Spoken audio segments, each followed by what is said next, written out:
Baik, kita kembali ke sini Bapak Ibu ya. Jadi saya ulangi lagi terkait dengan kelompok tadi di dalam satu angkatan ini ada kurang lebih 42 ya. Jadi 42 ini tidak semuanya dari kelas ya, kelas yang waktu S1, tapi ada kurang lebih 1, 2, 3, 4, 5, 6, 7, 8. Ada tambahan 9 dari angkatan sebelumnya satu dan dari yang S1-nya dari luar Stikes Banyuwangi beberapa. Ya, jadi untuk jumlahnya 42. Oke. Kemudian dari itu kita bagi menjadi 6 kelompok ya, Bapak Ibu di sini ada 6 kelompok. Kemudian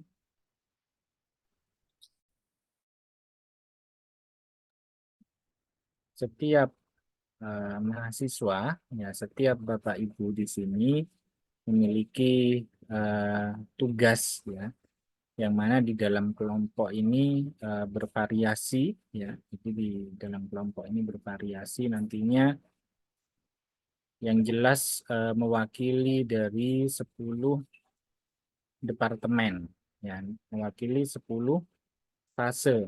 Ya, jadi contoh di sini tadi misalkan Bu Pipin. Ya, jadi Bu Pipin di sini mewakili untuk dapat tugas keperawatan anak ya, yang nanti akan di seminar ya nanti yang akan mendampingi atau dosen pendamping atau dosen pembimbingnya adalah Nes Ati ya. Kemudian untuk KMB yang kasusnya stroke non hemoragik itu dengan Nes Harlan. Kemudian yang terakhir adalah HC ini ada holistic care Bapak Ibu ya dengan Nes Rian. Nanti ini tugas 3 di apa namanya semester 2 ya Bapak Ibu ya. Jadi masih agak lama. Tapi enggak apa-apa nanti kita mix ya supaya nanti eh, proses profesinya lebih cepat ya, bisa lebih segera terlampaui dan kita akan berlanjut ke pembekalan ya atau melaksanakan tryout uji kompetensi seperti itu. Ya, jadi kalau yang dulu Bapak Ibu ya, jadi kalau mau tanya ke angkatan sebelumnya itu tugasnya lebih banyak. Ya, jadi di stase keperawatan itu ada kurang lebih 10 ya. Jadi mulai dari keperawatan dasar, keperawatan medikal bedah, perawatan anak ya, kemudian gawat darurat ya, gawat darurat kritis, keluarga gerontik jiwa ya, dan seterusnya itu kurang lebih ada 10. Tapi untuk saat ini itu ada hanya 3 tugas ya, yang mana 3 tugas ini nantinya ya nanti dipenuhi oleh Bapak Ibu ya. Dan juga ini yang sebelumnya tugas ini Bapak Ibu mencari sendiri ya. Bapak Ibu mencari sendiri, tetapi untuk yang angkatan ini eh, nanti akan diberikan ya entah itu dalam bentuk jurnal ataupun apa namanya data askep yang lebih lengkap ya dalam bentuk case study atau studi kasus yang nantinya Bapak Ibu salin ya Bapak Ibu pindahkan ke format asuhan keperawatan yang sudah menjadi format asuhan keperawatan yang ditetapkan oleh Stikes Banyuwangi ya. Misalkan di sini tadi Bu Pipin ya dapat kasus tipus abdominalis ya. Tipus abdominalis di sini ada status apa keperawatan anak ya. Nah, berarti nanti Bu Pipin memasukkan kasus ya atau memasukkan data ya, jadi kasus pasien tipus abdominalis yang dari Bu Ati ya, yang diberikan dari Bu Ati ya. Jadi nanti Bapak Ibu di sini akan kita berikan nomor kontak dari Bapak Ibu dosen yang eh, tercantum di sini, yang di dalam kurung ini ya. Jadi jenengan diharapkan untuk menghubungi di sini ya. Kalau misalkan di sini seperti Bu Umi ya, keperawatan dasar itu gangguan eliminasi uri ya, nanti Japri Bu Yulifa, dan Bu Yulifa akan memberikan jenengan case study atau studi kasus yang kemudian di situ ada data biodata eh, ini apa namanya pasiennya, kemudian keluhannya apa ya, kemudian nanti di situ isikan di pengkajian ya, yang mana setelah diisikan ke pengkajian di situ nanti Bapak Ibu akan menentukan asuhan masalah keperawatan atau diagnosa keperawatan. Nah, kalau sudah selesai sampai dengan evaluasi, Bapak Ibu akan mempresentasikan ini ya di hadapan kelompok ya, yang nantinya itu dilaksanakan setiap 2 minggu. Nah, jadi misalkan di sini setiap 2 minggu, dan itu nanti kita sudah jadwalkan ya kapan dan siapa-siapa itu sudah kita gilir ya. Nah, itu untuk penugasan. Jadi kalau yang angkatan sebelumnya kasus-kasus ini ya seperti misalkan eh, diare ya, yang punya Pak Andi Abdul Hamid ya. Jadi dapat kasus diare. Kemudian nanti diberikan sama Bu Ati ya dalam bentuk case study atau case analisis ya, atau dalam bentuk KTI udah enak ya. Jadi misalkan kalau diberinya dalam posisi kasus KTI ya, kemudian ya sudah Bapak Ibu tinggal mindah ke Bapak Ibu pindah ke format asuhan keperawatan yang sudah baku di Stikes Banyuwangi. Jadi tinggal ngedit ya di situ, apa mindah kalimatnya ya, keluhan-keluhannya di situ ya. Kemudian nanti itu dipresentasikan ya sesuai dengan jadwal seminar yang sudah ditetapkan. Dan pada saat seminar nanti itu ada room-room tersendiri ya. Kelompok A dan B di room berapa. Yang di situ ada dosen misalkan yang presentasi adalah yang keperawatan anak. Berarti nanti di situ ditunggu oleh Bu Ati dan disimak oleh Bapak Ibu yang di dalam kelompok tersebut ya. Oke, nanti kita bukakan untuk jadwal seminarnya ya. Jadi sekali lagi di dalam kelompok ini apa di satu angkatan ini kita bagi menjadi 6 kelompok ya. Kemudian setiap Bapak Ibu akan mendapatkan 3 tugas ya, 3 tugas asuhan keperawatan ya, 2 tugas klinik ya, dan 1 tugas komunitas ya, atau yang biasanya ada di semester 2 ya, keluarga, gerontik, jiwa ya. Jadi pasti ada atau mendapatkan satu di antara eh, stase tersebut ya, itu di tugas 3 ya. Jadi tugas 1 dan 2 adalah stase klinik ya, yang terdiri dari keperawatan dasar anak ya, gawat darurat, maternitas ya, medikal bedah ya. Kemudian juga ya itu jadi untuk yang stase klinik.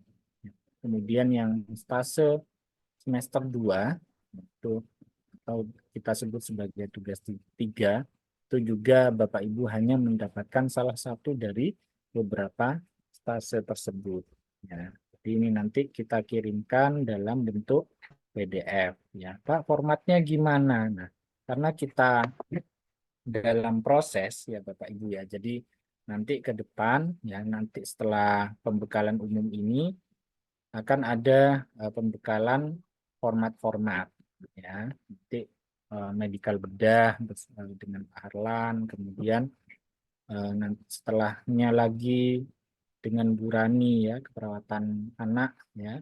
Besoknya ada perawatan gawat darurat kritis ya, dengan Bu Esi. Kemudian setelah Bu Esi itu ada perawatan maternitas dengan Bu Nur ya, kemudian perawatan dasar dengan saya ya, dan juga nanti kalau ada pertanyaan boleh ya, boleh nanti ditanyakan terkait dengan pembekalan umum ini. Ya, no. Kemudian ya, ini nanti semuanya Bapak Ibu sudah ada di sini. Yang di dalam kurung ini nanti adalah dosen pembimbingnya ya Bapak Ibu ya. Jadi oh di sini misalkan ya kita sekalian aplikasi ya. Ini jadwal seminar ya. Jadi kalau tadi adalah jenis penugasannya Bapak Ibu ya. Kemudian yang sheet berikutnya adalah jadwal seminar atau jadwal presentasi. Nah, di dalam eh, presentasi ini, ya, jadi presentasi ini dilaksanakan, ya, dilaksanakan setiap 2 minggu. Ya, jadi setiap 2 minggu yang semuanya di situ kelompok bisa join sesuai dengan ini stasenya. Ya, contoh kelompok A dan B ini nanti masuk di kelompok kelas KMB.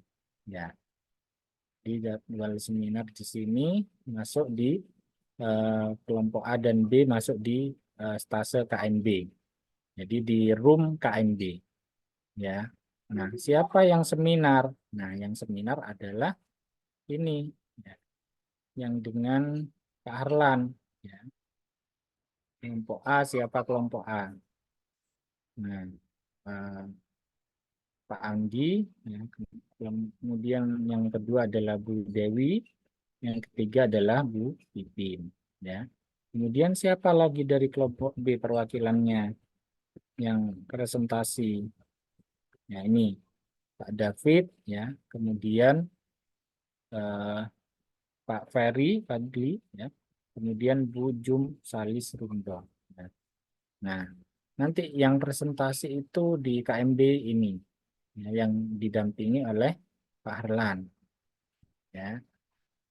Nah, nanti Bapak Ibu yang tidak presentasi ya, boleh menyimak karena di sini adalah kelompok A dan B. Yang menyimak kemudian memberikan masukan ya, kemudian sharing terkait dengan asuhan keperawatan. Ya, tujuannya apa? Tujuannya adalah nanti ketika uh, apa sebelum kita pembekalan UKOM, Bapak Ibu sudah kenal dengan diagnosa keperawatan yang ditetapkan SDK itu seperti apa saja. Ya. Kemudian eh, perencanaannya itu bagaimana? Ya, karena yang di UKOM yang keluar itu. Ya, jadi harapan kami ya, jadi dengan adanya ini ya, jadi ini tidak ada proses konsultasi Bapak Ibu ya. Jadi Bapak Ibu langsung akan diarahkan oleh Bapak Ibu dosen pada saat seminar, saat presentasi. Oh, Pak Andi, mohon maaf, ini masukan dari, misalkan saya selaku Pak Harlan ini ya, Pak Andi untuk asuhan diagnosa keperawatan yang tepat apa ini Pak? Dengan data, misalkan data yang diberikan Pak Harlan waktu itu ya, di case study-nya adalah misalkan keluhan subjektifnya pasien mengatakan apa nyeri, pasien mengatakan nyeri luka kolostomi. Nah, kemudian objektifnya apa? Nah, itu ya. Itu mungkin mudah untuk nyeri. Misalkan ini terkait dengan stroke ya, yang CVA. Oh, ternyata keluarga mengatakan pasien tidak sadar. Ya. Temuan objektifnya adalah misalkan apa, ada peningkatan tekanan intrakranial. Nah, misalkan di sini Pak Andi keliru, ya, nanti akan diberikan masukan di situ, ya, untuk kemudian menjadikan perbaikan di bagian tugasnya Pak Andi. Ya. Nah, setelah itu baru akan diberikan pengesahan, ya, oleh Pak Arlan, kemudian nanti juga dapat pengesahan dari koordinator profesi.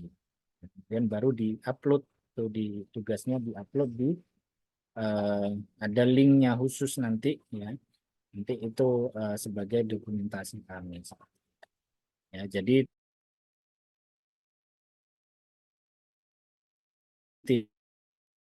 tidak tidak ribet di depan, ya, konsul dulu sampai eh, tidak terlalu lama dengan proses Bapak Ibu, ya. Jadi mungkin kalau mau konsul karena pekerjaan, ya, belum nanti di sana mungkin kerjanya 12 jam dan seterusnya. Ya, jadi harapan kami dengan seperti ini Bapak Ibu bisa menyesuaikan. Ya, jadi perbaikannya adalah setelah proses seminar. Seperti itu, nggih. Jadi di awal nanti dari tugas ini, ya, Bapak Ibu japri ke dosen yang sudah di dalam kurung ini, ya, berarti misalkan Pak Hoirul, ya, dapat gadar, ya, kasusnya infak miokard akut, ya, nanti japri Bu Esi. Nah, nanti sama Bu Esi dikasih case study, case analisis, atau mungkin syukur-syukur dapat yang ini data sudah lebih banyak, ya, biasanya dari KTI, ya. Oh, tinggal minta ini datanya, ya. Nah, misalkan di case tadinya itu datanya tidak ada, ya tidak perlu dimasukkan di formatnya. Ya, jadi data yang ada saja yang ini tidak perlu dikarang juga, Bapak Ibu, ya. Jadi yang tidak ada tidak perlu dikarang. Jadi yang ada saja yang di input di format acuan keperawatan yang sudah kita tentukan nantinya. Jadi hanya 3 tugas, ya. Kemudian itu, ya, itu contoh dari tadi, ya. Jadi Bapak Ibu akan diberikan case study atau case analisis sama dosen, kemudian nanti digarap, ya, di format ASCII-nya, kemudian dipresentasikan pada saat jadwal presentasi di 2 minggu sekali, ya. Apakah setiap minggu? Ya, ini dilihat, kita lihat. Ya, jadi ada yang setiap 2 minggu, ya, presentasi, ada yang tidak. Ya, jadi di sini, nah, seperti contoh di sini Pak Diono, ya, Pak Diono ini baru, ya, Pak Diono baru presentasi di 4 minggu kemudian, ya. Nah, nanti di 6 minggu kemudian tidak ada, baru ada lagi di sekian minggu berikutnya. Jadi tidak setiap 2 minggu Bapak Ibu presentasi, tapi ikut menyimak, ya, Bapak Ibu yang presentasi, teman-teman satu kelompok yang presentasi. Harapannya bisa memberikan masukan, ya, dan Bapak Ibu kemarin kan di akademik sudah kuliah, ya. Nah, pada saat profesi ini adalah terkait dengan aplikasi, ya, penerapan bagaimana penggunaan pengaplikasian, ya, terutama di asuhan keperawatannya, ya, terkait dengan diagnosa keperawatan menggunakan SDKI, SLKI, dan CT. Ya, jadi kita sama-sama belajar, ya, Bapak Ibu, ya. Jadi nanti eh, Bapak Ibu dosen yang mendampingi pun juga di situ sifatnya adalah memberikan arahan, memberikan masukan. Yang nantinya ketika sudah diberi masukan, tinggal merubah sedikit, kemudian diberikan pengesahan, ya, karena sudah tugasnya ini sudah dilakukan seminar, ya, dilakukan eh, presentasi ya, dan juga sudah mendapat pengesahan dari dosen pembimbingnya. Seperti itu, nggih. Eh, Mungkin ada tambahan dari Bapak Ibu di Prodimes, ya. Boleh dimulai dari Bu Esi mungkin. Terima kasih Pak Fajri. Assalamualaikum warahmatullahi wabarakatuh. Waalaikumsalam Eh, warahmatullahi wabarakatuh. Waalaikumsalam warahmatullahi Salam kenal nggih Bapak Ibu. Saya juga bagian dari Prodi Profesi.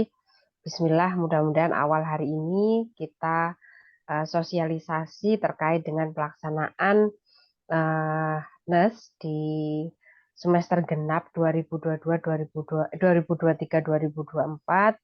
Bismillah, tadi tujuan akhirnya adalah kompeten. Nih, Bapak Ibu, tadi sudah dijelaskan secara gamblang bagaimana Bapak Ibu eh, mulai hari ini untuk prepare dan mengetahui dari apa yang harus dilakukan dalam waktu dekat, terutama untuk tugas 1 dan tugas 2, nih. Karena tugas 3 nanti masih harapannya bisa terlapor di semester 2 nih Bapak Ibu. Jadi mungkin masih bingung bagaimana ya saya mengerjakan KD, anak, gada, dan lain sebagainya.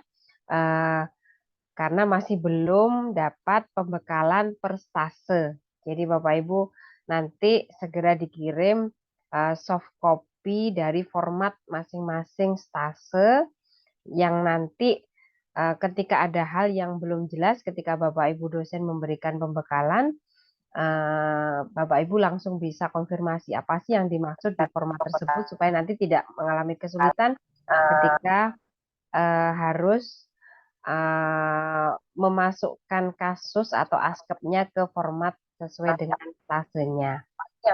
Iya, Bapak. Kemudian untuk diagnosa keperawatan, ya, jadi menggunakan SDKI. Karena mungkin kemarin ketika mendapatkan di akademis sudah asuhan keperawatan yang diberikan sudah menggunakan itu. Jadi nanti sama-sama sharing dengan Bapak Ibu dosen, terutama saat seminar terkait dengan SDKI, SLKI, dan SIKI, karena nanti itu juga bagian dari diagnosa yang di sini persiapan untuk Bapak Ibu menjalani uji kompetensi, begitu nih Bapak Ibu. Kemudian insya Allah nanti setiap Bapak Ibu di minggu itu harus seminar, kami di Prodi berupaya untuk mengingatkan, jadi mengingatkan dari Bapak Ibu yang saat itu terjadwal seminar dan harapannya sudah sesuai persiapannya dan sudah Bapak Ibu dosen juga sudah memberikan kasus dan Bapak Ibu juga sudah berupaya untuk mengerjakan. Mungkin di awal-awal masih bingung itu proses, Bapak Ibu. Nanti monggo langsung di format itu panjenengan ketik bisa ditampilkan. Kalau misalnya nanti mau membuat, saya mau membuat PPT yang lebih bagaimana menarik dari awal-awal masih saat seminar juga monggo. Yang jelas nanti laporan-laporan tersebut akan dikumpulkan ke prodi dalam bentuk soft file. Itu untuk jadwal seminar saya pikir sangat leluasa. Insya Allah nanti diupayakan tetap sesuai dengan jadwal Bapak Ibu saat kuliah di akademis. Jadi di weekend dan jamnya juga jam yang diupayakan Bapak Ibu bisa menyesuaikan dengan jam kerja. Begitu untuk jadwal seminar sudah. Jadi Bapak Ibu intinya kan secara ringkas Bapak Ibu mengerjakan 3 tugas dan presentasi 3 kali sesuai jadwal yang ada. Jadi semakin cepat Bapak Ibu sudah seminar berarti Bapak Ibu sudah menyelesaikan tugasnya. Untuk revisi dan lain sebagainya masukan nanti disimak masukan dari teman-teman, kemudian masukan dari Bapak Ibu dosen yang kemudian Bapak Ibu monggo ditambahkan apa masukan-masukan yang ada baru nanti dikumpulkan ke kami secara soft file. Untuk prosesnya mudah-mudahan kasus yang kami berikan di sini juga kasus-kasus yang sangat familiar, yang dalam arti Bapak Ibu tidak sulit untuk bagaimana mendeskripsikan yang harapannya sangat-sangat kasus ringan begitu ya, yang notabene tidak banyak sekali referensi yang bisa diambil, terutama melalui internet. Begitu. Itu saja tambahan dari saya, Pak Fajri. Terima kasih. Nanti dilanjutkan dengan sesi diskusi kalau perlu ada tambahan yang lain. Terima kasih Bapak Ibu, salam sehat, sukses semuanya. Mudah-mudahan dilancarkan dan dimudahkan semua kegiatan kita dan juga semua hajat Bapak Ibu dalam bekerja, keluarga, dan lain sebagainya. Terima kasih. Saya kembalikan ke Pak Fajri. Wassalamualaikum warahmatullahi wabarakatuh.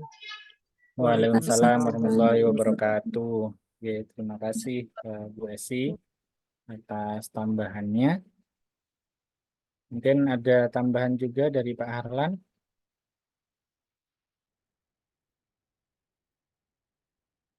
Mungkin nanti Pak Harlan langsung ketika ini akan menyampaikan format keperawatan medikal bedah.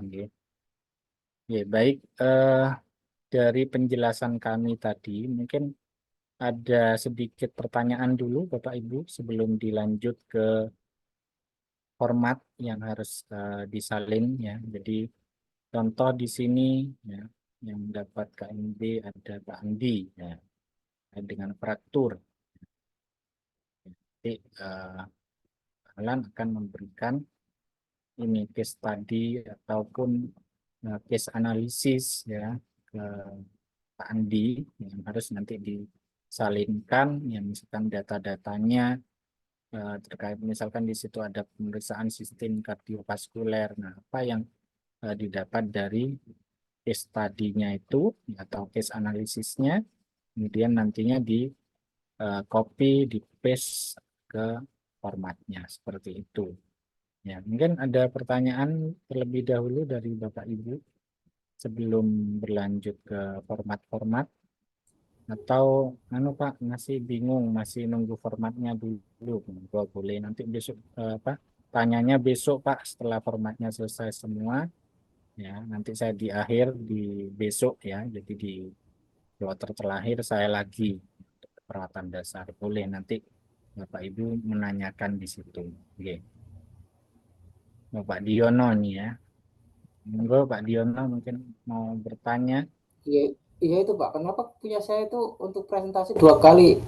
Tiap ada yang 2 minggu atau 6 minggu nanti terus saya. Kok yang lainnya itu cuma satu-satu itu Pak?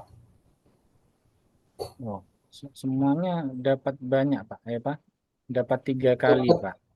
dua kali, Nah dua kali, ini, 3 kali gitu. iya sama. Jadi semuanya dapat 3 kali ini. Jadi ini Oh ndak semuanya. berhenti di sini aja. Ya, jadi misalkan Oh, Pak Diono sudah selesai di bulan Juni, yang di bulan Juli ada teman-teman yang lain. oh semuanya Jadi itu ya, dapat jadi kali, semuanya 2 kali, 3 kali. dapat 3 kali ya, masing-masing Masya tiga Allah. kali ya. Jadi cukup 3 kali. Kalau yang angkatan sebelumnya ya kita sampaikan 10 kali. ya kita juga tidak berbohong ya, karena kita jadwalkan 10 kali ya. Jadi ada 10 ya. Jadi Oke ini Pak. sudah sangat luar biasa Bapak Ibu ya. Harapan kami bisa terselesaikan ya, dan juga nantinya Amin. kita juga bisa mulai untuk pembekalan uji kompetensinya ya. Karena Bapak Ibu sudah terbiasa di akademik ya. Jadi di setiap minggu weekend ya, malam Jumat atau malam Sabtu ya kan, itu ada perkuliahan, nanti kita pembekalan hukumnya masuk di situ. Jadi insya Allah sudah bisa menyesuaikan. Ya. Oke. Ada pertanyaan yang lain Bapak Ibu? Oke, sama-sama Pak Diono. Jazakallah khair. Wafika jazakallah khair Bapak. Pak, maaf Pak. Kalau oh ya Bu Pipin, gimana Bu? Pak, ini 3 tugas ini sampai dengan selesai waktu kita kuliah nurse ya Pak ya? Atau ada Ini Bu, tugas lain? sudah ini saja. Jadi Oh, nanti harapannya, nih Bu Pipin ini di presentasinya di, nah ini baru di bulan Juli ya, Bu Pipin baru dimulai di bulan Juli kan nggak salah ya. Ntar saya lihatkan dulu ya biar biar jelas kayaknya di dari Mei itu ada deh, Pak. atas. Mei Bu. Iya, Sebentar. Mana ya? Saya lihat tugasnya dulu ya, nggak lihat tugasnya. KMB holistik. Oke. KMB. Oh ya nih. Ya, jadi 2 minggu ke depan ada holistik apa? KMB ya. Kemudian 2 minggu berikutnya lagi nggak ada ya. Baru ada lagi hmm, di bawah baru lagi bulan Juli Bu ya. Jadi agak panjang ya. baik, Pak. Terakhir Kemudian bulan berapa? terakhir, nah terakhir yang September. Nah, jadi jedanya agak lama, nggak apa-apa ya. Terus kemudian yang Baik. jedanya agak dekat-dekat juga nggak apa-apa sebenarnya Bapak Ibu. Jadi sudah plong duluan ya kan, sudah presentasi ya, sudah ngumpulkan duluan ya. Jadi tidak ada tanggungan. Yang agak jauh jaraknya pun juga ada positifnya. Apa positifnya? Masih bisa ini apa namanya ada jeda lah, oh istirahat dulu, oh ini dulu kan gitu ya. Iya, Pak. Oh saya harus istirahat dulu selang 4 minggu kan, jadi enak ya. Jadi untuk presentasinya juga bisa dipelajari dulu ya. Kemudian nanti ketika jadwalnya presentasi ya sudah betul-betul siap seperti itu. Mau tanya Pak, Itu ya Bu. Ya Pak Andi silakan. ini modelnya seperti kayak ujian proposal atau yang kemarin ini Pak ya, seminarnya itu seperti itu. Ada dosen pembimbingnya kayak saya ini, saya baca Bu Ati, terus Ya siapa lagi? Seperti kayak ujian proposal kemarin gitu. ini misalkan Pak Iya, Andi ya, Pak Andi dilihat. Kalau ujian proposal kemarin itu ada 3 ya.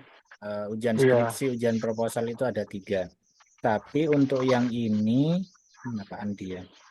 Ini di atas ya. Nah, Pak Andi ini kebetulan KMB dulu yang ujian apa yang bukan ujian presentasi ya. iya. Tetapi di sini pendampingnya hanya Pak Harlan dan teman-teman kelompok A dan kelompok B. Nah, nanti di situ di kelompok A dan B saling berdiskusi ya. Boleh kalau misalkan kelompok B ada yang mau tanya ke Pak Andi, oh itu datanya kok bisa gitu ya, misalkan datanya yang ada itu sebenarnya arahnya ke diagnosa ini. Nanti Pak Harlan jadi penengah gitu Pak ya.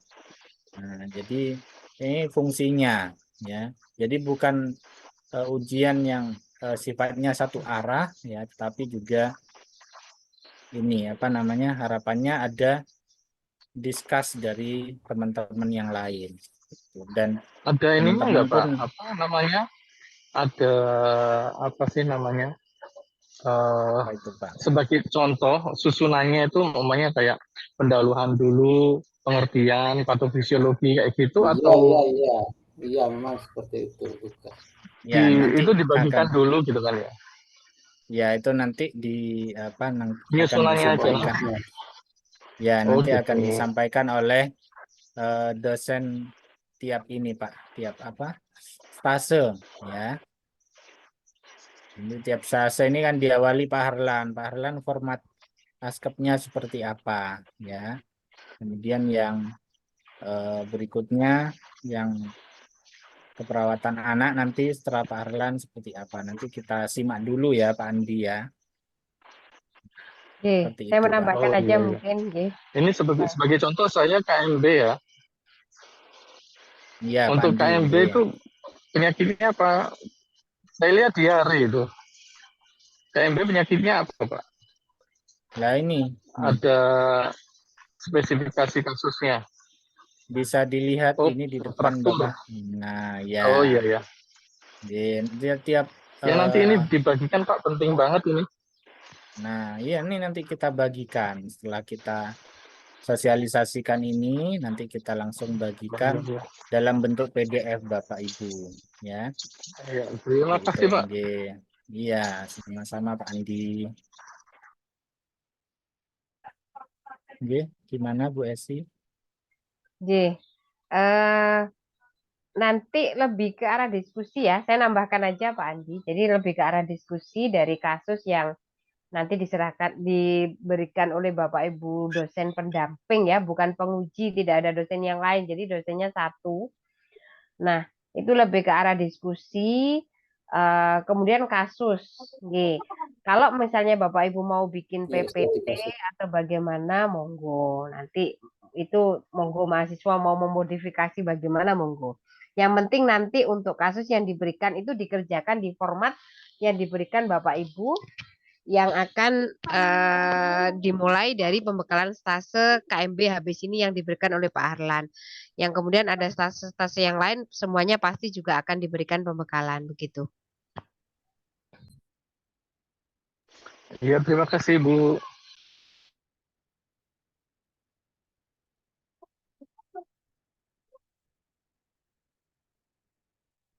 Oke, cukup Bapak Ibu untuk yang ini pembekalan umum. Nanti boleh Oke, Pak. ditanyakan lagi Japri ataupun waktu saya masuk ini apa masuk yang besok ya, yang mengakhiri ya di bagian sesi akhir di besok boleh, karena format-formatnya sudah disosialisasikan, ya. Kemudian juga apa ya sudah terlewati semua ininya format-format stase ini. Oke. Boleh dilanjut ke Pak Harlan, ya, Bapak Ibu, Oke, Pak. supaya ya begitu. Terima kasih, Pak. Oh ya, sama-sama Bu. Nah, silakan Pak Harlan, bisa dilanjutkan. Baik, terima kasih atas waktu dan kesempatannya. Apakah suara saya bisa diterima dengan baik? Jelas, Pak, tapi nggak ada Jelas foto. Pak, jelas. Jelas ya. Baik, perkenalkan Bapak Ibu semua, saya Narsis Harun Yuwanto. Saya ada di Departemen Keperawatan Medika Bedah, ya, bagian dari progress. Pada kesempatan malam ini, saya akan coba memaparkan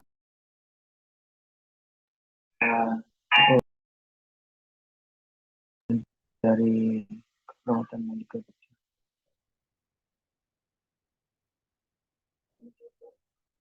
Maaf.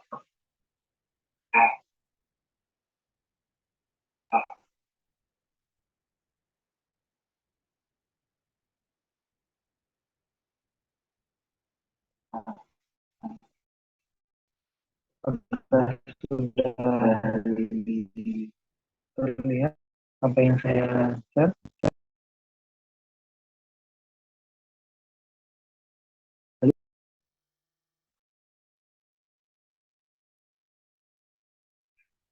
Suara putus-putus, Pak. Putus Pak suaranya Pak.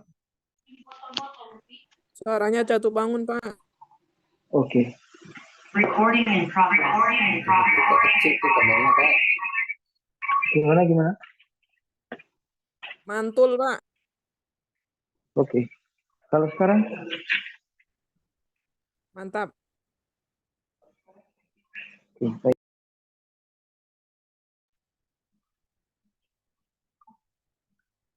Sudah kelihatan ya apa yang saya share, Bapak Ibu semua? Jelas, Pak. Nah, di layar Bapak Ibu semua itu adalah merupakan format pengajian dari keperawatan medika bedah, di mana hal yang pertama ditulis tentunya identitas dari mahasiswa, kemudian terus NIM-nya berapa, kemudian itu ada tanggal penggajian, jam penggajian, tanggal MRS, dan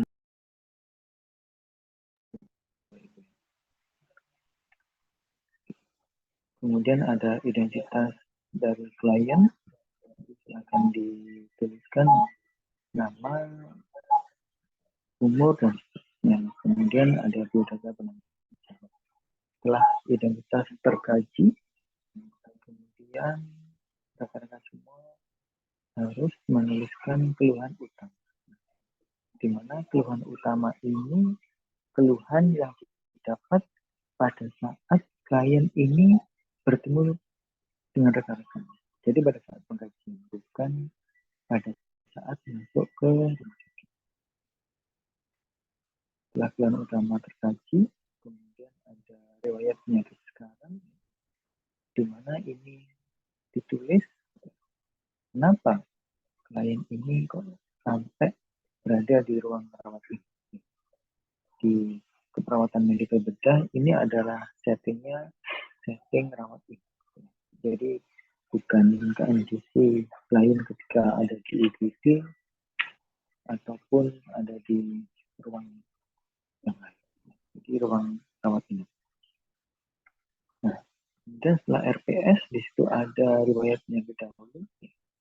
Silahkan diisi apakah klien ini pernah dirawat, kalau iya kapan, kemudian dengan diagnosa apa, kemudian apakah ada penyakit yang menular, penyakit kronis sebelumnya, bagaimana riwayat kontrolnya, bagaimana pola minum obatnya, teratur atau tidak, apakah ada alergi obat atau makanan,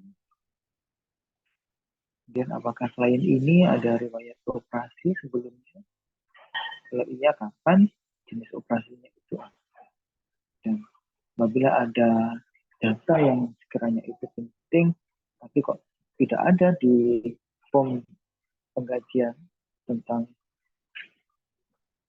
identitas dan riwayat penyakit sebelumnya, nanti silakan ditulis pada form lain-lain. Kemudian selanjutnya mengisi tentang genogram, di mana genogram ini adalah silsilah klien minimal 3 generasi, mau ke atas boleh, mau ke bawah juga nggak ada masalah. Apakah ada yang bingung tentang membuat genogram?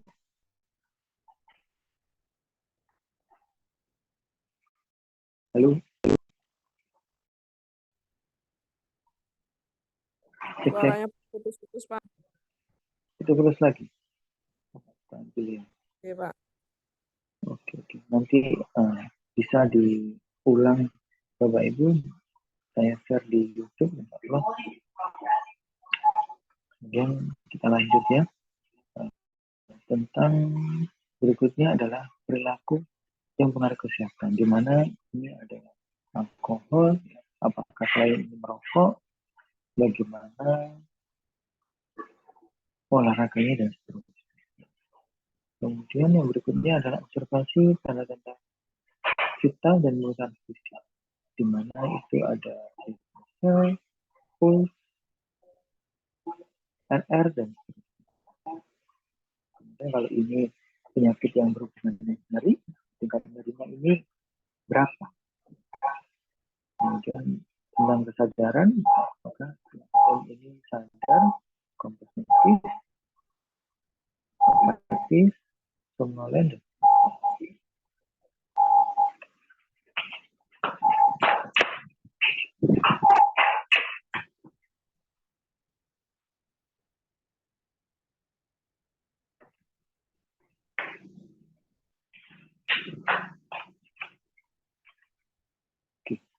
lanjut.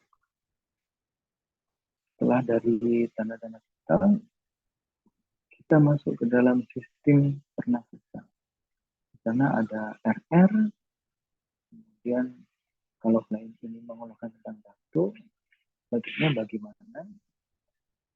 Apakah produktif atau hanya batuk kering.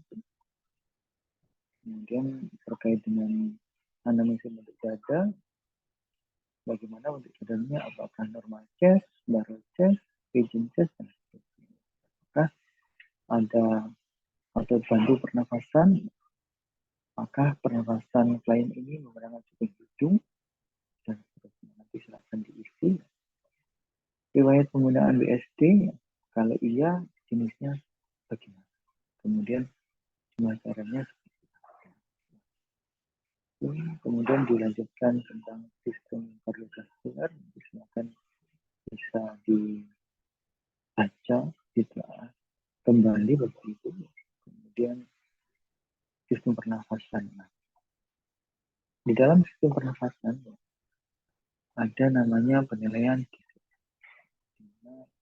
Ini nilainya kalau sadar penuh ya 456. Kemudian yang terpenting yang sering keluar di UKOM ini adalah penilaian tentang saraf 1 sampai 2. Di mana kalau kliennya ini normal, silakan centang normal, kemudian kasih keterangan.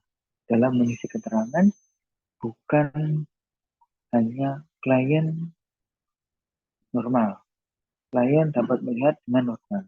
Klien dapat mencium dengan normal. Bukan seperti itu. Tapi dideskripsikan N1 normal itu seperti apa. Kalau karena N1 ini adalah tentang penghidung, ya berarti cara menuliskan keterangannya saya dapat membedakan bau-bauan yang tajam. Contoh teh, kopi, minyak kayu putih, dan seterusnya. Seperti itu. Jadi dijelaskan normalnya itu seperti apa. Nanti silakan diisi mulai N1 sampai N2. Kemudian lanjut kepada sistem perkemihan, di mana ada kebersihan genitalia, apakah ada pus di sana, kemudian ulkus, kebersihan uretranya, bagaimana? Apakah ada keluhan kencing? Kalau ada, ya silakan. Seperti apa keluhan? Silakan dituliskan. Kemudian lanjut kepada sistem pencernaan, di mana itu ada tinggi badan, IMC, berat badan.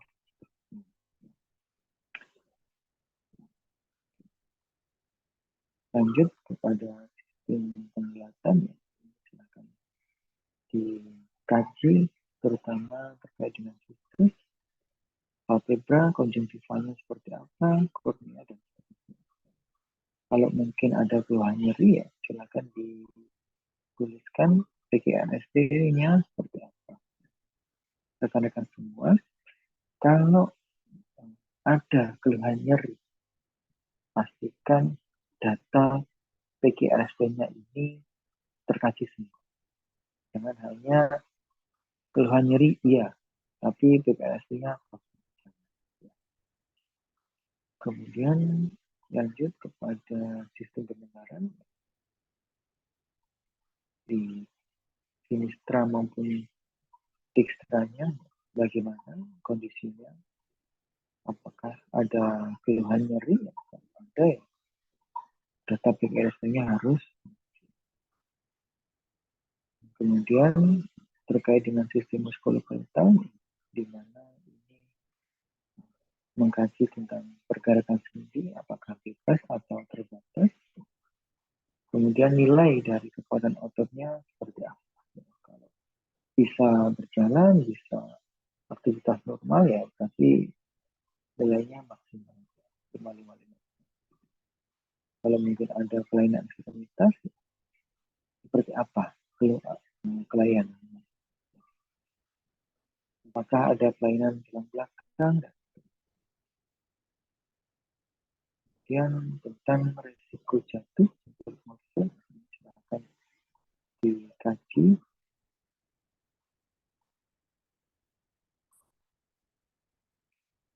Kemudian sistem yang berikutnya adalah sistem endokrin, ya, di mana yang paling sering muncul terkait sistem endokrin penting di Kom ini adalah mengukur nilai abdi. Jadi silahkan kalau memungkinkan menggunakan klien yang ada, kalau mungkin tidak memungkinkan silahkan menggunakan data orang terdekatnya, kan mungkin rekan kerja atau saudara dan seterusnya bisa dipakai. Tujuannya apa sih? Tujuannya rekan-rekan semua itu agar bisa mengukur. Jadi tidak terfokus pada klien dengan DM saja, tidak. Tapi tujuan saya memunculkan pengukuran nilai abdi skor ini agar rekan-rekan bisa mengerjakan, mana tahu nilai abdi skor ini muncul di. Kemudian terkait dengan pengajian psikososial,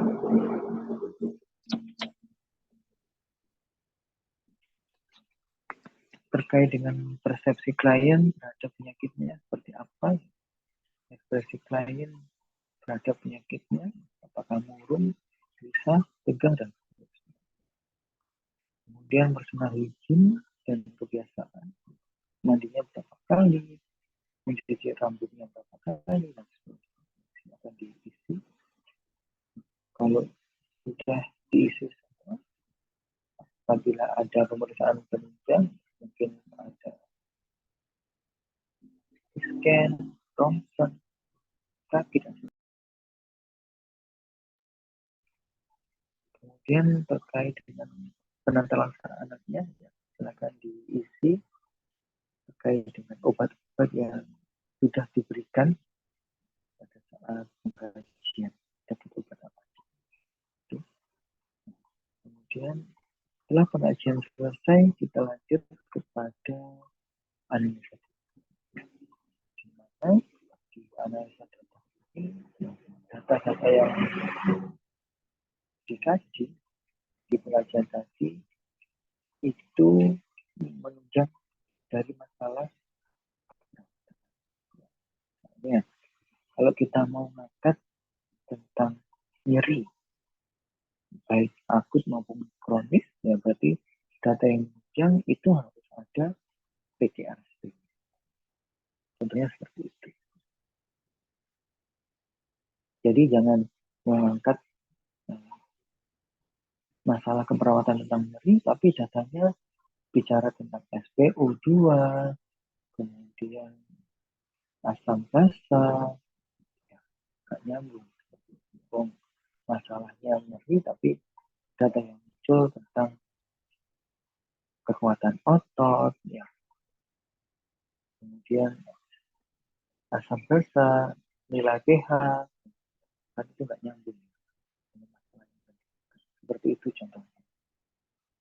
Setelah menganalisa data, kemudian lanjut kepada memprioritaskan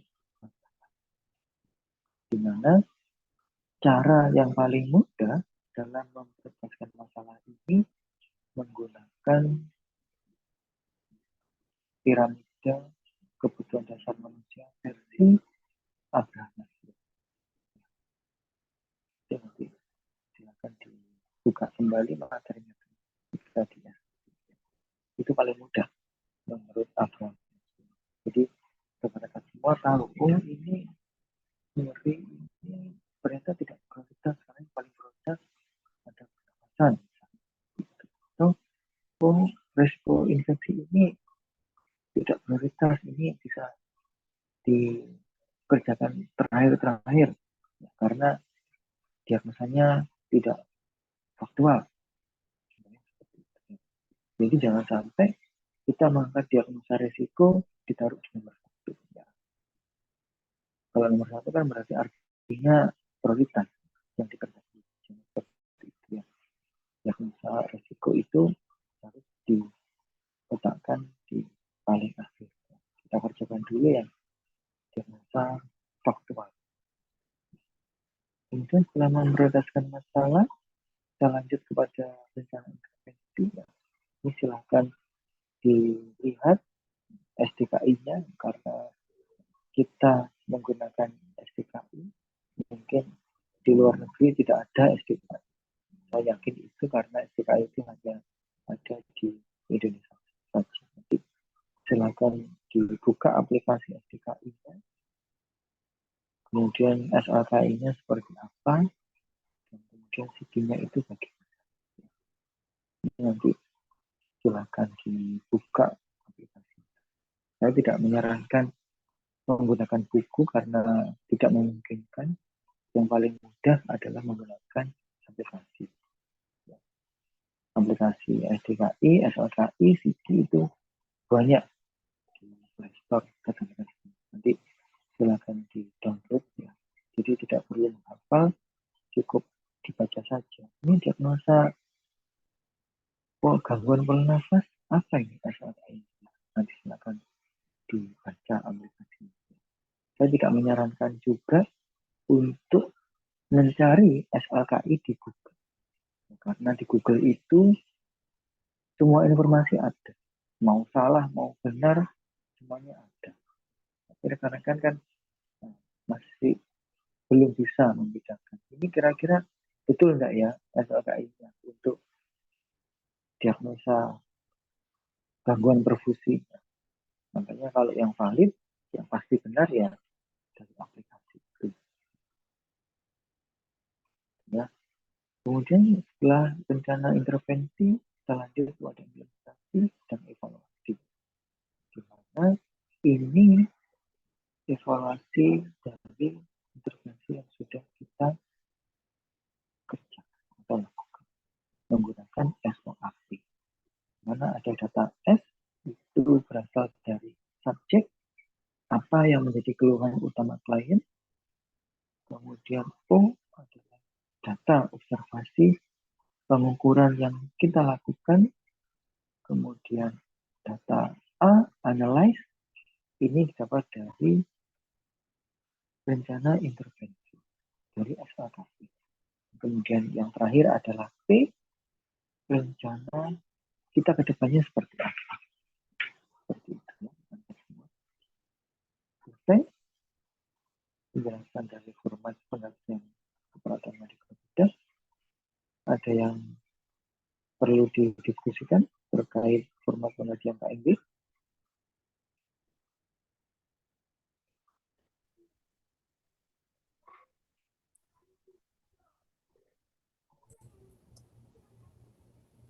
Ini nanti dikirim Halo? contohnya yang ada. Iya Pak. Gimana? Iya Pak, itu tanya ini Pak. Dan mohon nanti itu apa kasih contoh yang real. Nah, maksudnya formnya itu seperti itu, paham? Tapi dalam penulisannya itu nanti dikirim contohnya Pak. Oh, dikirimin contohnya. Yang juga ada isinya. Di situ kan ada masalahnya. Terkait dengan contoh, ya. Kalau formatnya Kami, ya. paham. Ini kan. Tapi untuk contohnya itu nanti, ayo. Nah. Saya kira sudah jelas ya terkait dengan apa-apa yang harus diisi kan titik-titiknya kan sudah jelas. Nanti mungkin sebelum mengerjakan untuk bisa ditelaah kembali dibaca lagi. Mungkin ya terkait dengan contohnya kami usahakan untuk mengejar, kami usahakan. Mudah-mudahan ada yang sudah seperti itu ya Pak. Yang lainnya?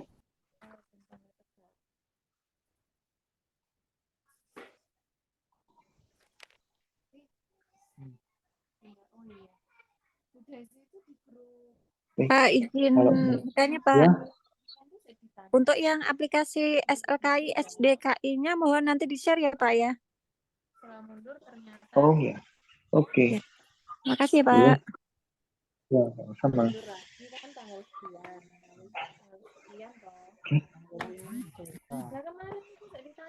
Kalau mungkin tidak ada yang didiskusikan terkait dengan bekalan format akan dilanjutkan oleh Nasrani dengan tante Bayar di sini tetap online kok ya, offline. Nasrani. Bisa dengar suara saya? Bisa Pak Arya. Baik, silahkan. Baik, terima kasih. Bisa dimulai. Sebentar.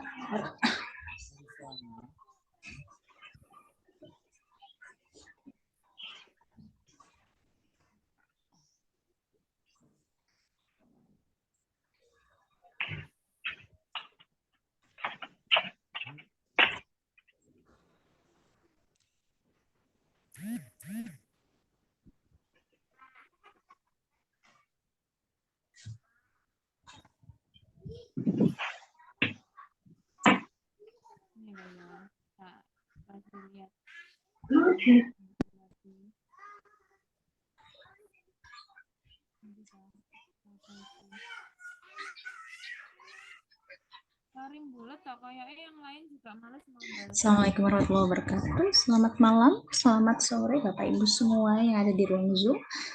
Salam kenal dari saya Nasrani Diana Balkis, saya dosen dari program Profesi Nurse, yang mana bidang saya ada di maternitas dan anak. Salam kenal semuanya untuk Bapak Ibu semuanya, semoga sehat selalu, bertemu lagi, berjumpa lagi untuk nantinya sharing ya mengenai asuhan keperawatan.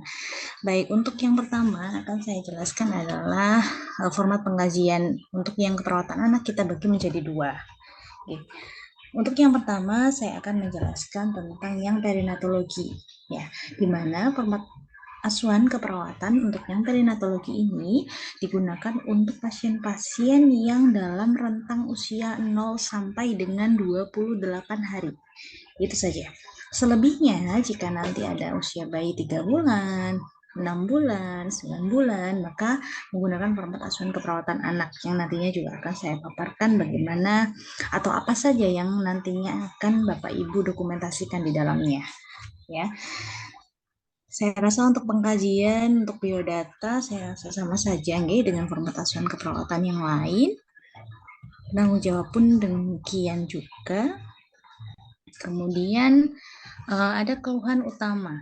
Ya, ada keluhan utama di mana kami membaginya menjadi dua. Yang pertama adalah keluhan utama pada saat masuk rumah sakit, ya.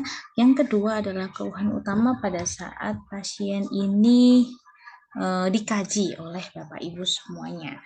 Oh, ternyata misalkan pasiennya ini masuk karena asfiksia, AS-nya misalkan 4-6 gitu ya. Tapi ketika pengkajian pernafasannya sudah bagus, tapi ternyata si anak ini masalahnya ada di suhunya, di termoregulasinya. Maka bisa jadi di keluhan pada saat MRS dengan keluhan pada saat pengkajian nanti hasilnya pun juga akan berbeda. Atau mungkin jika nanti ternyata Bapak Ibu ketemunya pas sama ya, timingnya, oh pada saat MRS dengan saat pengkajian kok sama, ya it's okay, isinya juga bisa disamakan sesuai dengan hasil pengkajian Bapak Ibu semuanya. Kemudian di riwayat penyakit sekarang, di mana nanti sama Bapak Ibu untuk poin pengisiannya ada PQRST, mulai dari yang paliatifnya, provokatifnya, kemudian tentang kualitas dan kuantitasnya, kemudian regionnya di mana, kemudian sakit yang digambarkan itu seperti apa, kalau misalkan bisa ya, kalau pada bayi, atau mungkin misalkan pasiennya ini hiperbilirubin. Nah, hiperbilirubinnya ini ada di area mana saja. Nah, ini bisa digambarkan. Atau mungkin juga ditambahkan tentang data timing gitu ya.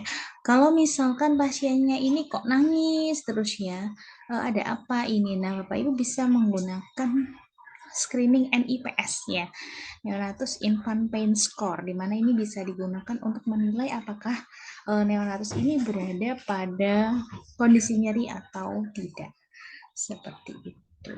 Kemudian untuk riwayat penyakit masa lalu, yang pertama poin A adalah antenatal. Ya, Poin A adalah antenatal, di mana status GPA di sini ini kehamilan yang keberapa, dia paritas keberapa, apakah ada riwayat abortus sebelumnya, ini juga disampaikan. Kemudian usia kehamilan pada saat bayi dilahirkan. Oke, selanjutnya adalah perawatan antenatal. Ini ANC. Di mana teratur atau tidak gitu ya. Kalau misalkan nanti, kalau kami ya di Indonesia, kami bisa melihat buku KIA, di mana kalau dulu ada minimal K ya, ada kunjungan ada 4. Nah, tapi kalau sekarang di sini kita terapkannya ada 6 kunjungan minimal. 1 di trimester 1, 2 di trimester 2, dan 3 kali kunjungan di trimester yang ketiga. Itu yang dikatakan teratur. Kemudian kalau nggak teratur yang seperti apa ya, berarti mungkin baru periksa di kehamilan trimester yang kedua, kan ada ya yang demikian. Kemudian tempat periksanya. Nah, tempat pemeriksaan ANC-nya di mana? Di posyandu kah, di puskesmas kah, atau langsung di rumah sakit, atau di praktek dokter mandiri? Silahkan Bapak Ibu dokumentasikan di sana. Kemudian penggunaan obat-obatan selama kehamilan. Misal, di kehamilan sebelumnya pasiennya ini sudah pernah menderita preeklamsi. Nah, bagaimana dengan kehamilan yang sekarang? Nah, mungkin saja atau biasanya sih prosedurnya pasien di kehamilan sekarang ini akan mengkonsumsi tromboaspilet. Nah, hal-hal yang seperti itu ya, data-data yang demikian ini bisa Bapak Ibu tuangkan di format pengkajian ini. Kemudian imunisasi TT. Ya, kalau idealnya sih di T5 ya kalau di sini. Kemudian komplikasi selama kehamilan. Nah, kalau ada buku KIA sebenarnya tinggal rangkum aja. Semuanya insya Allah sudah ada di sana. Cuma kita tinggal menuliskan saja, oh yang ini letaknya di sini, yang ini letaknya di sini, seperti itu. Kemudian di riwayat persalinan sekarang, siapa penolongnya? Mungkin bidan, mungkin dokter, atau siapapun. Atau mungkin juga ternyata ada praktisi tradisional kalau memang ada ya di daerah. Kalau di sini sih masih ada. Meskipun gimana Bapak Ferry Fadli?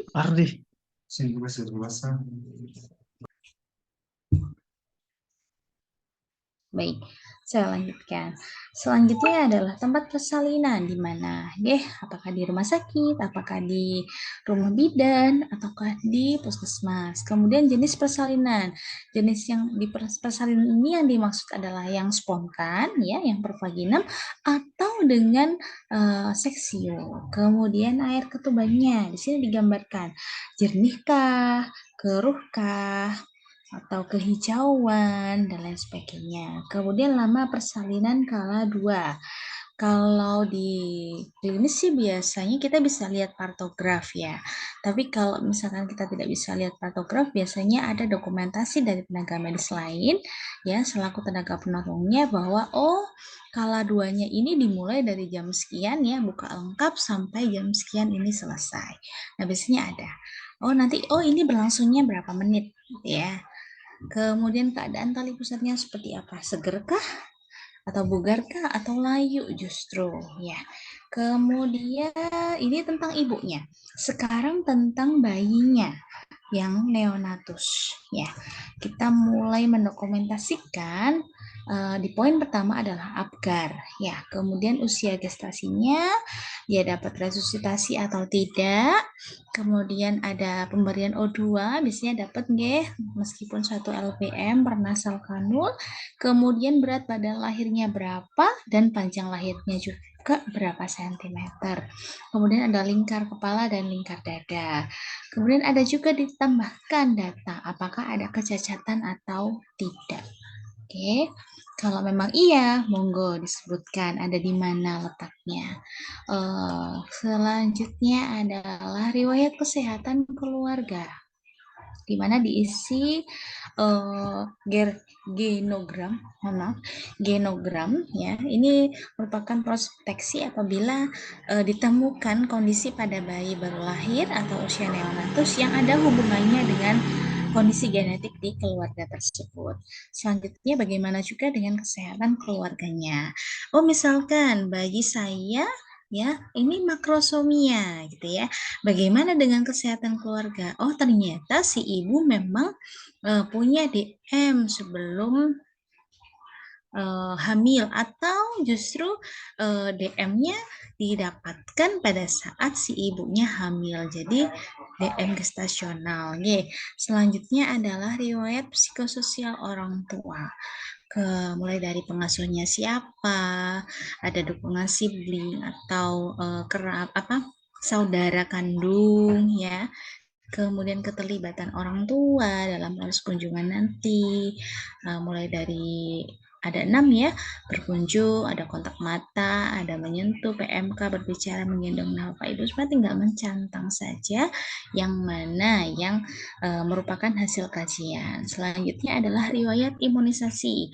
Nah, biasanya kan di sini kalau di usia neonatus bisa HB0 atau BCG ya, di 3 minggu sampai 4 minggu. Nah, ini bisa didokumentasikan di sana, tergantung dengan usia bayi pada saat Bapak Ibu mendapatkan kasusnya. Kemudian selanjutnya adalah pola kebiasaan sehari-hari.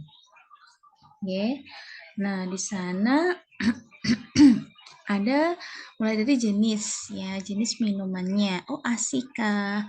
Atau dia sudah dapat sufor kah? Gitu ya. Selanjutnya adalah frekuensi pemberiannya. Kalau ASI berapa kali dalam sekian jam. Kemudian untuk jumlahnya, kalau ASI mungkin tidak bisa diprediksi ya. Kalau yang sufor masih bisa. Kemudian cara pemberiannya melalui apa? Oh, melalui oral langsung atau melalui OGT ya, atau melalui sendok misalkan ya, atau apa namanya kayak gelas itu, saya mendadak lupa ya, yang di kayak gelas kecil gitu ya, feeding cup feeding ya. Kemudian ada infus nggak di sana? Kalau ada infus, jenisnya apa? Kemudian pemberiannya seberapa banyak dalam 24 jam. Kalau biasanya sih sampai dengan berapa TPM yang nantinya diberikan kepada si bayi kalau memang dia dapat infus. Selanjutnya adalah pola eliminasi. Yang pertama adalah BAK. Ya, frekuensi atau jumlah di sini harapannya ada volume ya yang bisa didokumentasikan.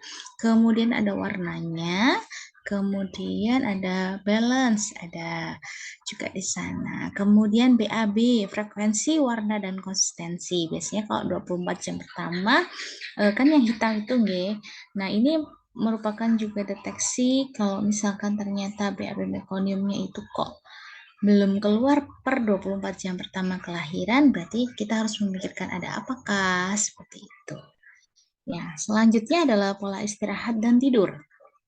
Mulai dari lama dan keadaan pada waktu tidurnya seperti apa. Selanjutnya adalah pemeriksaan fisik ya, mulai dari keadaan umum yang biasanya kita nilai. Selanjutnya ada tanda-tanda vital, mulai dari nadi, suhu, dan respirasi rate. Ya, untuk poin berikutnya yang harus dokumentasikan adalah status gizi, di mana ada berat badan lahir, ya, kemudian berat badan saat ini pada saat Bapak Ibu pengajian, karena mungkin ada penurunan atau juga ada penambahan, karena biasanya kalau bayi baru berlahir kan 1 minggu awal itu biasanya kan menurun ya. Kemudian setelahnya meningkat, harus ada peningkatan. Sampai dengan poin ketiga panjang badan, dan yang terakhir adalah lingkar kepala. Untuk poin selanjutnya adalah pemeriksaan sefalokaudal, mulai dari kepala dan rambut, di mana ada cabut nggak, gitu ya, ada sepalhematom atau tidak. Barangkali lama persalinan keduanya ini terlalu lama gitu ya, ibunya kehabisan tenaga. Nah, bisa jadi ada cabut di sana. Nah, tinggal diisikan mawon ya. Selanjutnya adalah fontanelanya seperti apa dan juga sutura sagittalisnya. Selanjutnya adalah gambaran wajah. Yang pertama, dia asimetris atau tidak simetris ya. Oh, ternyata ada sesuatu di sana yang bisa digambarkan atau didokumentasikan. Silahkan, monggo. Kemudian ada bentuk kepala juga. Ya, normalkah, mikrosefalkah, ya hidrosefalkah, atau mungkin ini tempurungnya ya ada yang tidak lengkap. itu. Nah, ini bisa juga dipilihkan di sana sesuai dengan hasil pengkajian. Poin yang kedua adalah mata, di mana mulai dari bentuk, kotoran, konjungtiva, sklera, dan palpebra, dan yang khas adalah jarak interkantus. Dimana kalau jarak interkantusnya ini biasanya lebih dari normal, biasanya ini ada arah ke ras mongoloid, ya, seperti itu. Kemudian di hidungnya, lubang hidungnya, pernafasannya, sekret, ada kelainan tidak? Oh, mungkin ada labiopalatoskisis misalkan, ya. Nah, bisa Bapak Ibu dokumentasikan di sana. Kemudian refleks glabella, dimana kalau bayi disentuh hidungnya itu kan biasanya merem gitu ya. Itu adalah refleks glabella. Kemudian telinga, ya. Bentuk, letak, ada pengeluaran cairan, ada kelainan atau tidak, dan ada refleks startle. Ya, refleks startle ini biasanya menghentak gitu ya, seperti tangannya gitu ya, kayak nendang gitu. Nah, itu adalah refleks startle. Biasanya kalau ada refleks kayak gitu itu anaknya ini diikuti nangis sih biasanya. Kemudian refleks di mulut dan tenggorokan. Nah, mulai dari warna, palatumnya seperti apa, utuh atau tidak, lidahnya mungkin nggak ada keluar gigi karena beberapa kasus ditemukan giginya sudah keluar duluan. Kemudian ada refleks shaking ya, refleks hisap, refleks routing, dan refleks gown. Ya, kalau refleks routing ini adalah sentuh sudut mulut bayi dan kita kayak mancing gitu ya, si bayi akan mengikuti arah dari sentuhan yang dia rasakan. Sama refleks gown yang artinya refleks menguap. Kemudian di leher ada pembengkakan, ada kelenjar tiroidnya seperti apa kondisinya. Kemudian refleks tonic neck ya, diarahkan ke sisi kanan, maka biasanya ini tangan kanannya itu juga lurus, tapi yang kiri itu fleksi. Nah, ini adalah refleks dari tonic neck. Kemudian ada dada dan torak, ya.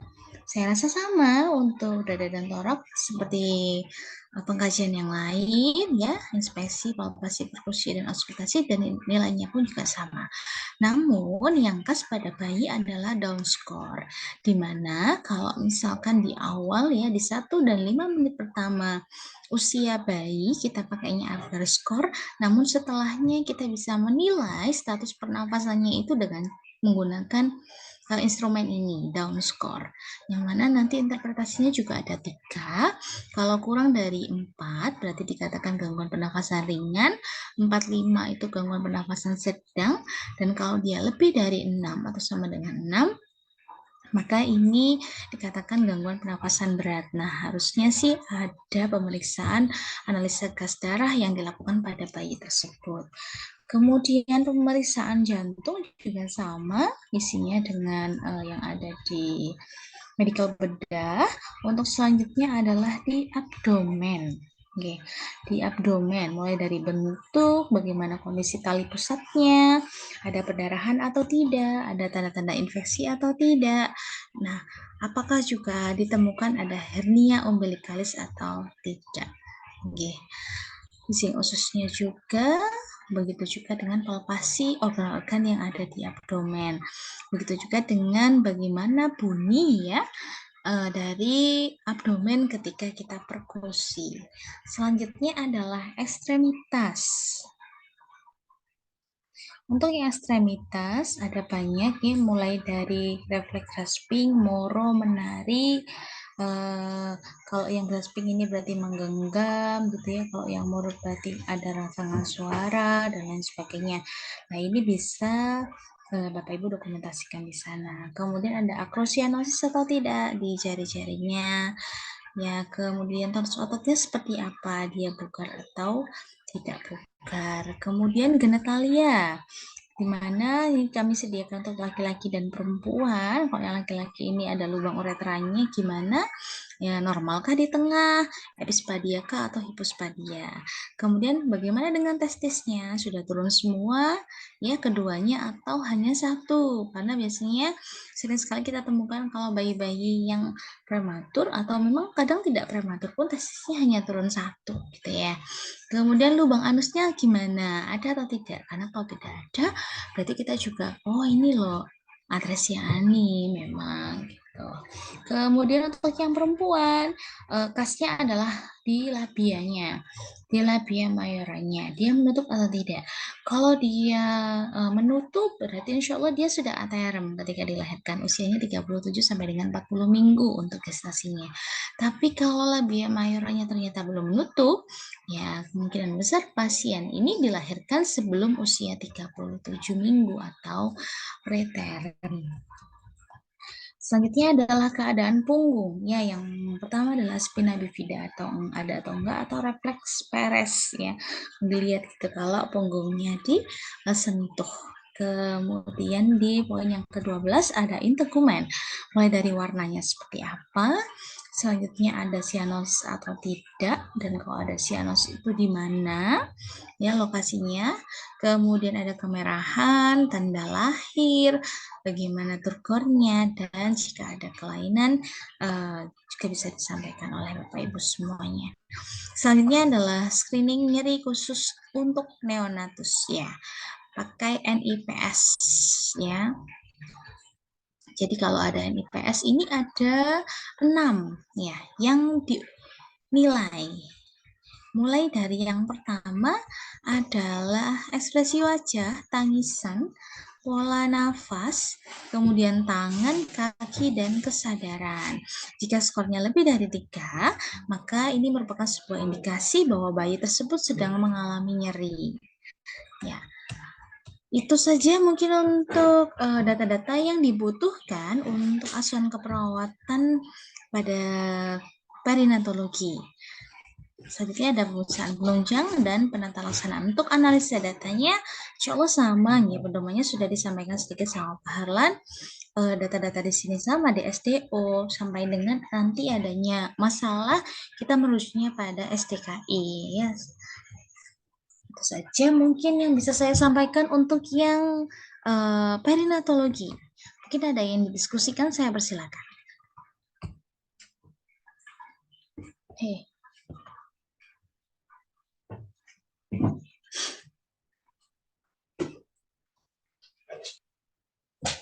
Baik, jika yang belum ada, saya akan lanjutkan untuk yang format asuhan keperawatan anak. Saya coba ulangi sekali lagi. Kalau yang perinatologi ini hanya untuk bayi usia 0 sampai dengan 28 hari, usia neonatus saja. Untuk selebihnya, Bapak Ibu bisa menggunakan format asuhan keperawatan anak. Untuk format asuhan keperawatannya adalah ini.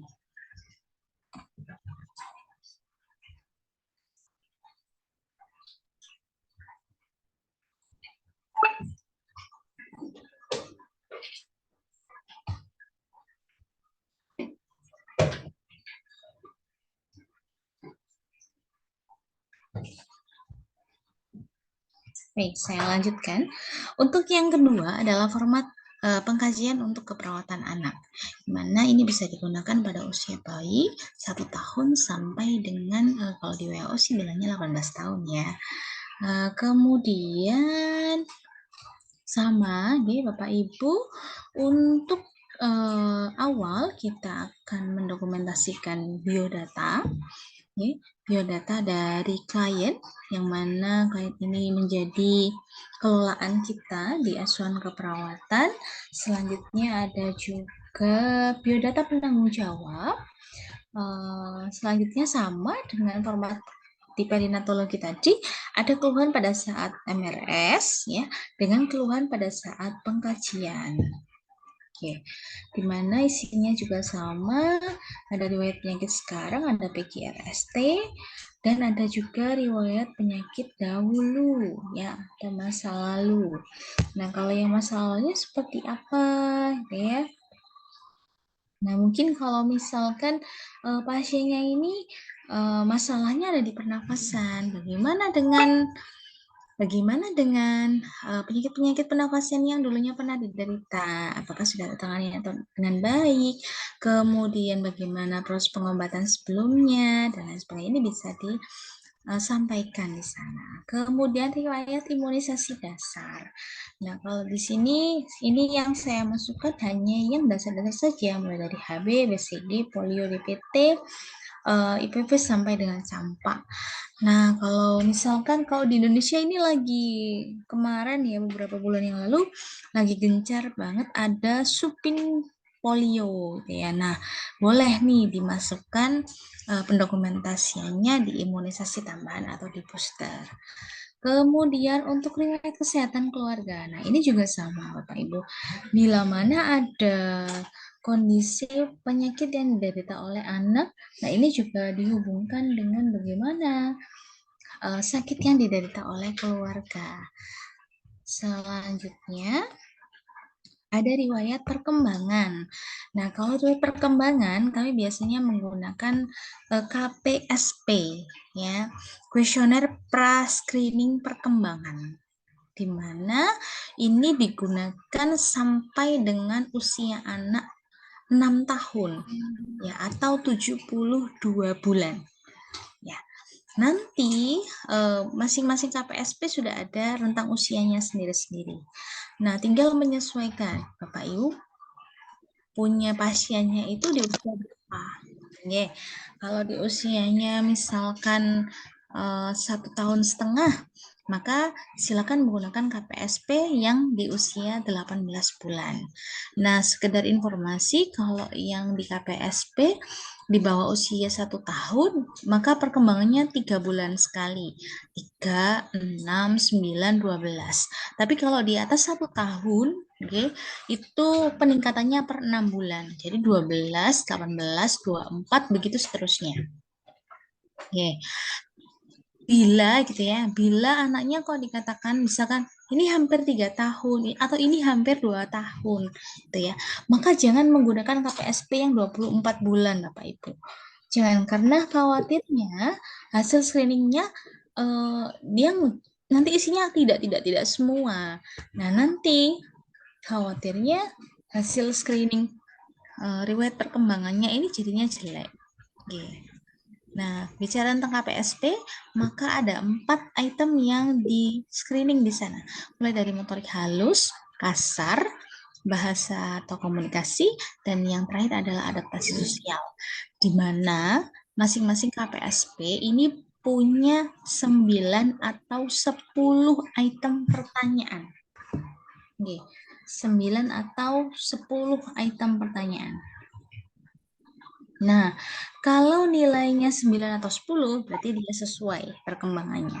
Kalau nilainya itu 7 atau 8, maka ini kategori meragukan. Kenapa kok harus diisi? Iya, karena di sini ada nih skor KPSP dan interpretasinya seperti apa. Ya, kalau dia kurang dari 6, ya nilainya atau sama dengan 6, maka kategorinya menyimpang. Nah, maka dari itu saya sampaikan tadi kalau misalkan ini mau 2 tahun gitu ya, tapi belum genap nih 2 tahun belum, masih kurang 2 minggu misalkan, maka jangan menggunakan KPSP yang 24 bulan. Khawatirnya nanti berpengaruh terhadap skor yang didapatkan, seperti itu. Ya. Kemudian riwayat psikososial. Mulai dari psikologis anaknya, psikologis orang tuanya, status sosialnya seperti apa, begitu juga dengan aspek spiritual. Ya. Selanjutnya ada pola kebiasaan sehari-hari. Nah, di sini yang sedikit berbeda dengan yang di perinatologi adalah porsinya, ada komposisinya, kemudian ada intake-nya, kasih saja kah, campur sulfur kah, atau sulfur saja kah, atau ditambahkan juga yang lain. Kemudian ada alergi makanan atau tidak. Oh, ternyata anak ini alergi susu sapi. Oh, ternyata anak ini alergi protein telur. Oh, anak ini alergi udang, dan lain sebagainya. Ini disampaikan. Oke. Kemudian keluhan ya, terutama anaknya udah nggak mau makan berapa hari ini gitu. Atau misalkan ada mual, muntah, monggo Bapak Ibu dokumentasikan di sini. Selanjutnya adalah pola eliminasi. Nah, kalau si anak ini masih pakai diapers, maka bisa ditimbang ya untuk kita mengevaluasi berapa volume ya dari output urinnya. Sampai dengan nantinya harapannya kita bisa menghitung sebagaimana balance cairan dari si anak tadi. Oke. Kemudian pola kebersihan diri seperti biasa, ada mandi, gosok gigi, keramas, ganti baju. Dan kalau dia ada di rumah sakit, biasanya dia diseka atau enggak selama di rumah sakit nih. Nih. Nah, selanjutnya adalah ini pola aktivitas latihan dan bermain. Di anak ada dua khas ya, ada dua kondisi yang khas. Yang pertama adalah bermain terapeutik dan terapi bermain. Berbeda ya pengertiannya, di mana kalau terapi bermain ini dilakukan bersama dengan satu kelompok usia. Misalkan usianya toddler 1-3 tahun. Nah, dia bermain sama-sama toddlernya pada saat dia ada di rumah sakit atau pada saat opname. Nah, berbeda dengan bermain terapeutik. Apa yang dilakukan dia sendiri selama dia ada di pelayanan kesehatan, itu bedanya. Kalau bermain terapeutik itu sendiri, kalau terapi bermain itu berkelompok sesuai dengan kelompok usia. Itu saja. Pola istirahat pun juga demikian. Yang khas adalah ini kebiasaan anak memulai kebiasaan anak sebelum dia tidur. Ya. Kadang ada anak yang harus ngempeng dulu, ada anak yang harus bawa bonekanya dulu, ada anak yang harus bawa gulingnya dulu, dan lain sebagainya. Nah, ini didokumentasikan karena ini khas ya untuk di anak.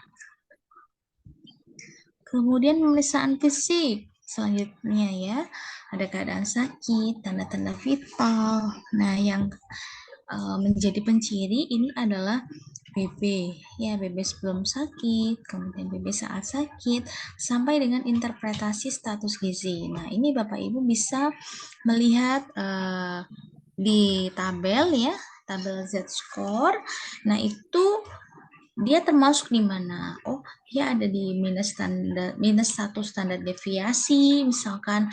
Dia ada di normal atau plus 1 standar deviasi. Itu semuanya sudah ada pedomannya. Oke. Selanjutnya sefalokaudal. Sama, insya Allah hanya tinggal mengisi saja lingkar kepala, kemudian warna, sebaran, hidung pun juga demikian. Ada cuping enggak? Kalau ternyata pasien pneumonia biasanya kita temukan ya adanya cuping. Selanjutnya ada pemeriksaan telinga. Ternyata ini ada tumpukan serumen ya. Nah, Bapak Ibu tinggal tandai ini ya jika menemukan. Kemudian di mata. Ternyata ada strabismus, ternyata ada nistagmus, ya kan ada anak kecil yang udah juling gitu dari lahir. Nah, ini bisa dokumentasikan.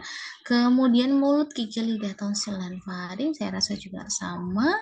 Misalnya anak-anak itu kan sering tonsilitis ya, nanti bisa dicek apakah tonsilnya itu sudah T2 atau T3, gitu, atau dia justru normal. Alhamdulillah ya kalau normal. Selanjutnya ada poin yang ke-6, leher dan tenggorokan. Yang khas adalah retraksi sternocleidomastoid. Kalau pasiennya ada masalah dengan jantung, ada masalah dengan paru, biasanya ditemukan di sana tanda ini. Poin ke-7 adalah dada dan toraks, sama dengan yang di anak tadi. Cara tambahan mungkin Bapak Ibu menemukan ronki, wheezing, rales atau prelevation rub, silakan ditambahkan. Kalau ternyata si anak ini PJB gitu ya, ada penyakit jantung bawaan, saya rasa juga pasti ada sesuatu di pemeriksaan jantungnya. Ini juga dia tunggal, nggak ganda, nggak keras, nggak lemah, nggak reguler atau irregular, semuanya ada. Kemudian di payudara. Nah, pertama ada inspeksi palpasi, simetris massa nyeritikan umum ya kalau di payudara. Kemudian di abdomen pun juga insya Allah yang dikaji juga umum. Kemudian di ekstremitas kuku dan kekuatan otot. Nah, kalau di anak, misalkan anaknya ini PJB, biasanya ada Klabenfinger ya. Ada akrocyanosis misalkan bila ada permasalahan dengan oksigenasinya. Selanjutnya adalah genitalia anus. Nah, nih kalau laki-laki ini posisi uretra sama seperti yang di perinatologi tadi. Ada tengah kah, di epispadia kah, atau dia justru di bawah di hipospadia. Dan selanjutnya ada misalnya neurologi, ada GCS yang khusus anak, biasanya kan kita pakainya CCS ya. Children Coma Scale ya namanya. Kemudian ada juga screening resiko malnutrisi di mana ada 4 parameter yang diukur ya, sudah ada isiannya di sana. Kemudian untuk mengisi tabel tersebut sudah ada petunjuk ya di bawahnya. Nantinya Bapak Ibu harus menginterpretasikan nilainya. Apakah dia nilainya 0 atau di rentang 1 sampai 3 atau justru dia sampai 4, 5 sampai dengan 5. Berarti dia ada masalah di nutrisinya. Selanjutnya adalah Humpty Dumpty ya, di mana parameternya itu ada usia, jenis kelamin, diagnosis, gangguan kognitif, faktor lingkungan, ada pembedahan dan penggunaan medikamentosa. Nah, interpretasinya di sini ya Bapak Ibu. Jika skornya 7 sampai 11, maka dia resiko rendah untuk jatuh. Jika skornya itu lebih dari 12 atau sama dengan 12, maka dia resiko tinggi untuk jatuh. Nah, sudah ada isiannya, nanti Bapak Ibu tinggal mengisinya di sisi sebelah kanan. Dia yang mana? Oh, dia nilainya 4. Oh, dia nilainya 2. Oh, dia nilainya 3. Dan begitu seterusnya diisi sampai dengan parameter yang terakhir. Selanjutnya adalah pemecahan penunjang, kemudian penata laksanaan, harapan, sampai dengan genogram dari si klien dengan orang tuanya. Mungkin itu saja tentang apa saja yang harus didokumentasikan atau isian yang bisa Bapak Ibu tuangkan di format asuhan keperawatan anak.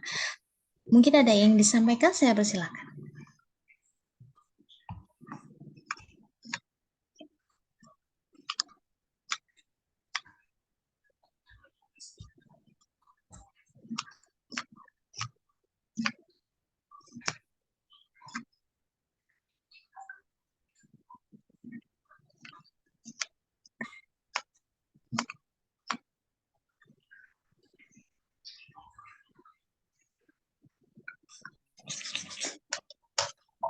Ampun, ada yang ingin disampaikan, monggo? Belum, Bu. Belum ada. Sepertinya saya ini yang terakhir penutup, Bapak. Oh, iya, Bu. Iya, di sini jam 21.48. Kalau di sana saya kurang paham jam berapa. Jam 5.48, Bu. 5.48 ya. 5 itu 17. 4 jam, Sudah ya. 4 jam. Nggih, 4 jam. 4 jam. Saya sudah setengah kriep-kriep loh. Maaf, Bu. Terima kasih banyak. Memang beda jam ya. Baik, mungkin monggo ada yang ingin disampaikan, saya berikan waktu. Jika memang tidak ada yang disampaikan, saya cukupkan. Jika ada pertanyaan, monggo silakan disampaikan di WA group, dipersilakan, atau misalkan mau disampaikan langsung kepada saya ada juga di grup tadi. Nggih, Bu, siap, Bu. Terima kasih banyak, Bu. Nggih, sama-sama Bapak David dan teman-teman. Pak Fajri, monitor? Masih ada di ruang Zoom? Berani langsung ditutup saja, nggih.